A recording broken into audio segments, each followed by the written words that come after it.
We all want to sound like native speakers, whether we have just started to learn English or whether we have been learning it for a long time. We want to sound natural while speaking. And I'm not talking about accent right now. I'm talking about being able to communicate your ideas without using any difficult words.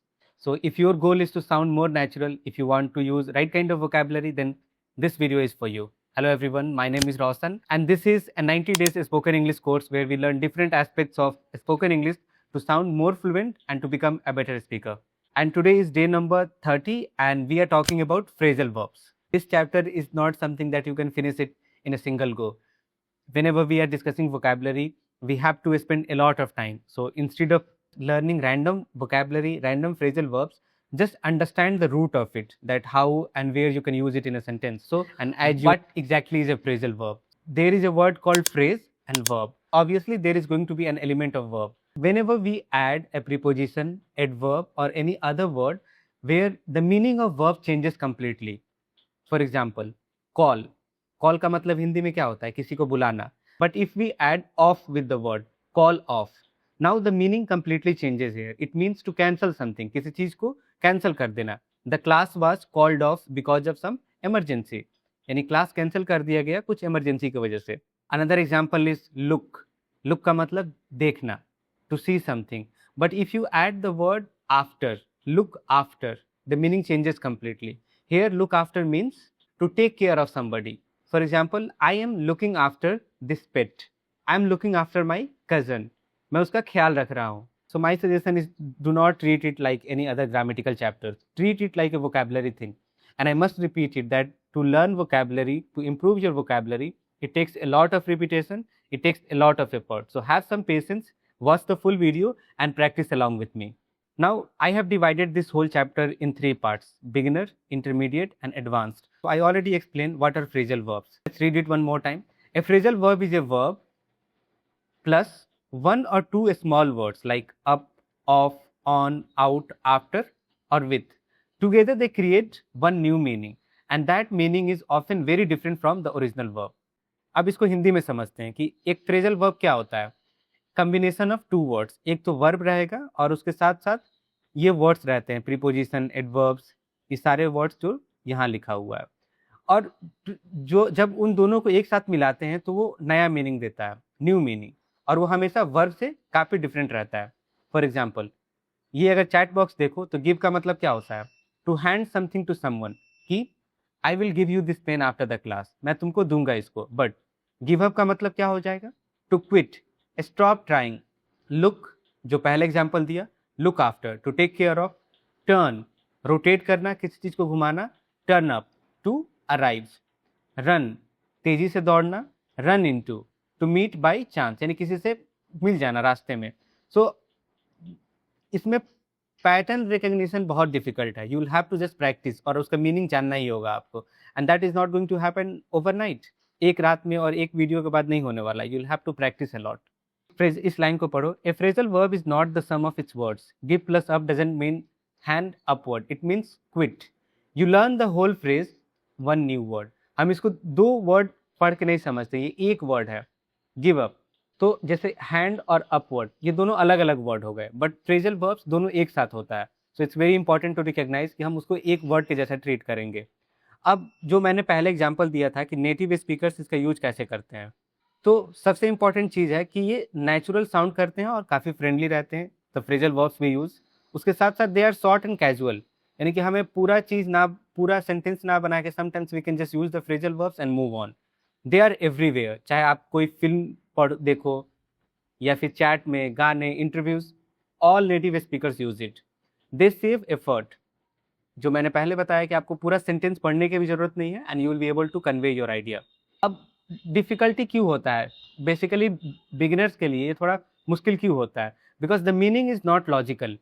हम जो verb सीख रहे थे, जो भी tenses हमने सीखा, उसमें एक पैटर्न फॉलो होता है, but with phrasal verbs there is no pattern whatsoever.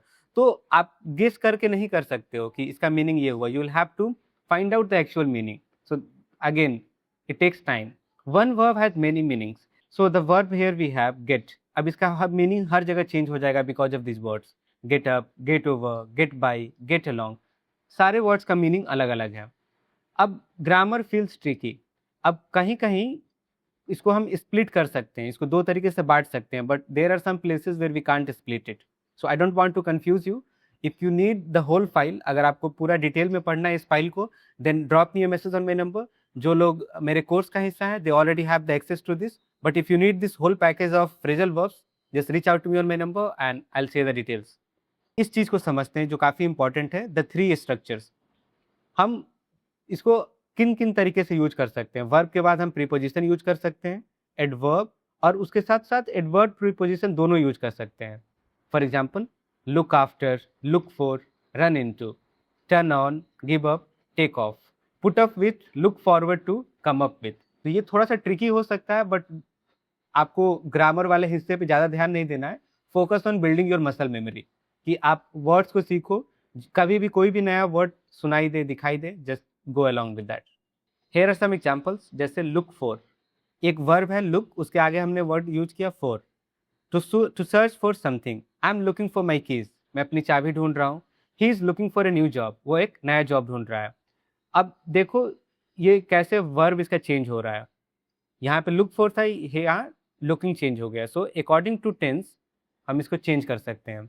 अब लुक के बाद हमने यूज किया अप, तो इसका मतलब होता है टू सर्च फॉर इंफॉर्मेशन.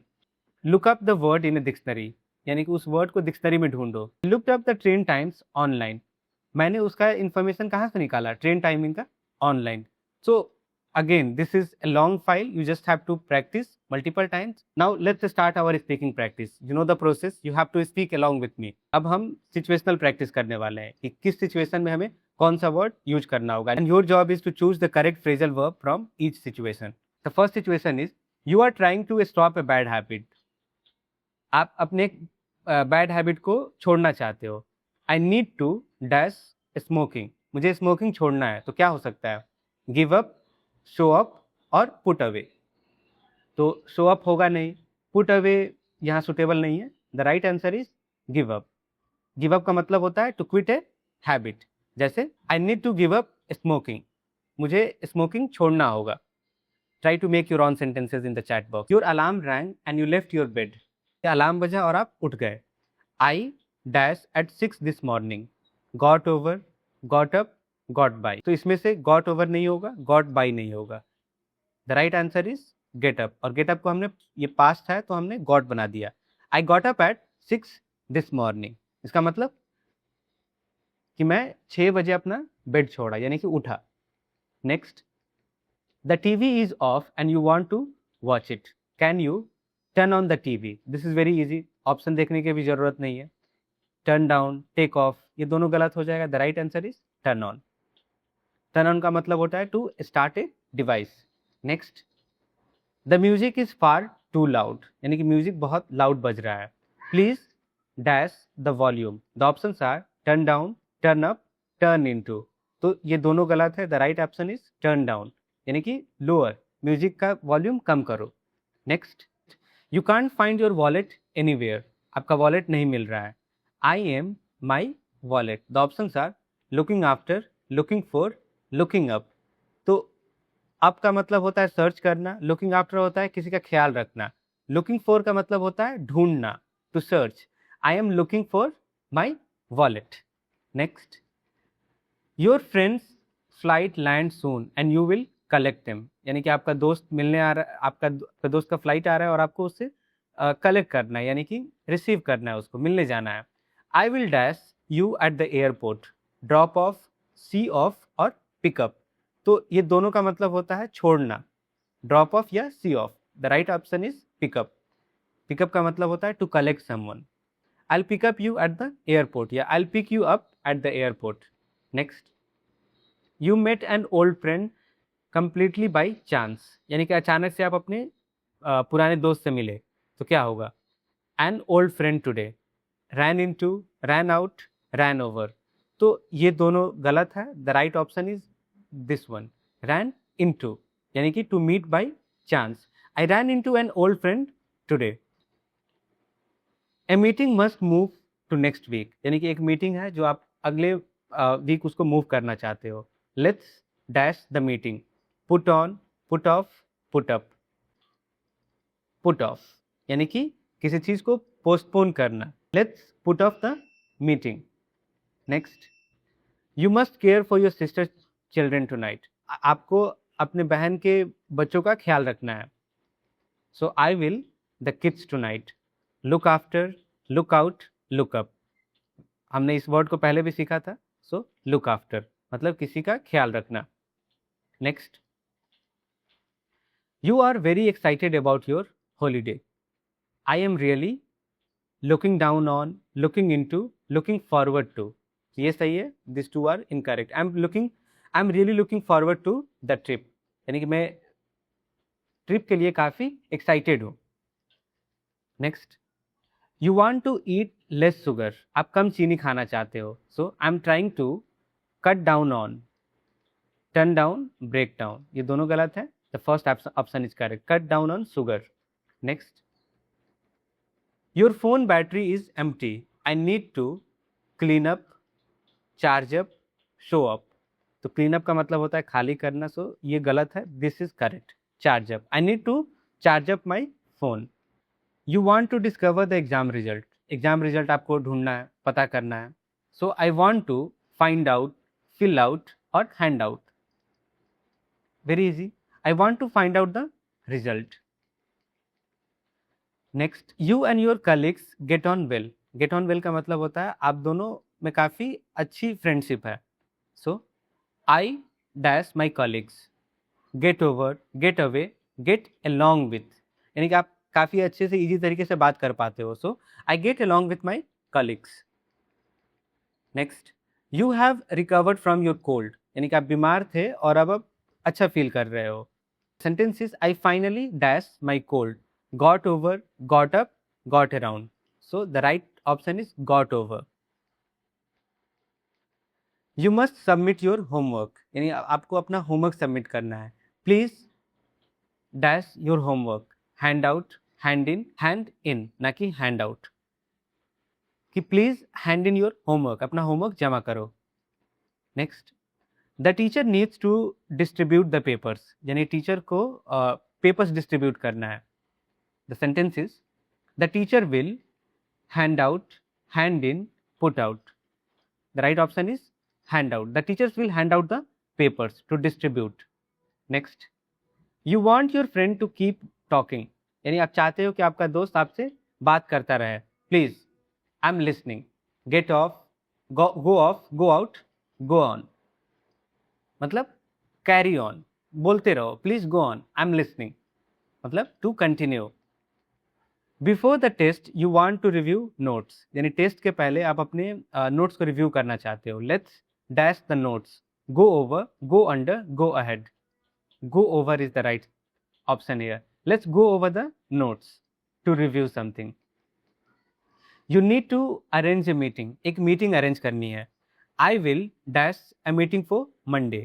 क्या होगा? Set off, set up, sit up. The right option is set up. To arrange. Now let's do some speaking practice. इसमें ज़्यादा सोचना नहीं है. You have to swap the word. यानी वर्ड बदल देना है और मीनिंग चेंज होते जाएगा. The first one is I usually at 7, wake up at 7, get up, set off. तो जो कोई इसमें ऑप्शन चूज नहीं करना है, जो आपको अच्छा लगे. Just speak along with me. Please turn on the TV, please turn off the TV. I am looking for my keys. मैं अपनी चाबी ढूंढ रहा हूँ. आई am looking for my phone, I am looking for my wallet. Can you pick up the phone? Can you pick up the kids? Can you pick up the parcel? We ran out of milk. यानी कि milk खत्म हो गया है. We ran out of time. Time खत्म हो गया. We ran out of cash. पैसे खत्म हो गए. She takes after her mother. यानी कि वो अपनी मम्मी के जैसी दिखती है. Takes after का मतलब ये होता है कि उसके जैसा बिहेव करती है या दिखती है. She takes after her father. She takes after her aunt. Next. Let's go over the plan. Go over का मतलब होता है किसी चीज को रिवाइज करना. Let's go over the notes, let's go over the report. Next, I give up sugar. यानी कि मैंने चीनी खाना छोड़ दिया है. I give up smoking, I give up coffee. Not true. He is going through a dash time, hard time, tough time, busy time. तो going through का मतलब होता है किसी फेज से जाना, तो हार्ड, टफ, बिजी, जो चाहो उसके अकॉर्डिंग आप चूज कर सकते हो. Turn dash the volume, turn up the volume, turn down the volume. Next, let's catch up tomorrow, यानी कल मिलते हैं. Let's catch up on the weekend, weekend पे मिलते हैं. लेट्स कैच अप सून, जल्दी मिलते हैं. आई केम अक्रॉस ए बुक, मुझे वो बस दिख गया. I was not intentionally looking for it. I came across a photo, a song. Watch out for scams, ध्यान रखो स्कैम्स का. Watch out for traffic, potholes. I look up to my teacher, mentor, sister, यानी कि मैं उनसे inspire होता हूँ या उनको फॉलो करता हूँ. We need to set up a meeting, we need to set up a call, we need to set up a system. Don't bring up that topic, वो टॉपिक ना लाओ. Don't bring up the past, past को ना लाओ. Don't bring up money, पैसे की बात ना करो. I am trying to cut down on sugar, screen time, coffee. Cut down का मतलब होता है कि आप उनका यूज कम कर रहे हो. हरी अप और वी विल बी लेट, जल्दी करो अदरवाइज हम लोग लेट हो जाएंगे. हरी अप और we will miss it, hurry up और विल मिस द बस. तो फ्रेजल वर्ब सीखने का कोई शॉर्टकट नहीं है. You just have to read, you just have to practice. और जब भी कोई नया वर्ड दिखे, just search the word and find out. I hope this class was helpful. This was just an introduction to phrasal verbs. So if you want more classes on phrasal verbs, or if you have any additional doubt, make sure to leave some comments. And if you want to learn spoken English online in a live class, then reach out to me on my number. And again, if you need the file, you can message me on the same number. Thank you so much for watching, and I'll see you soon. Bye.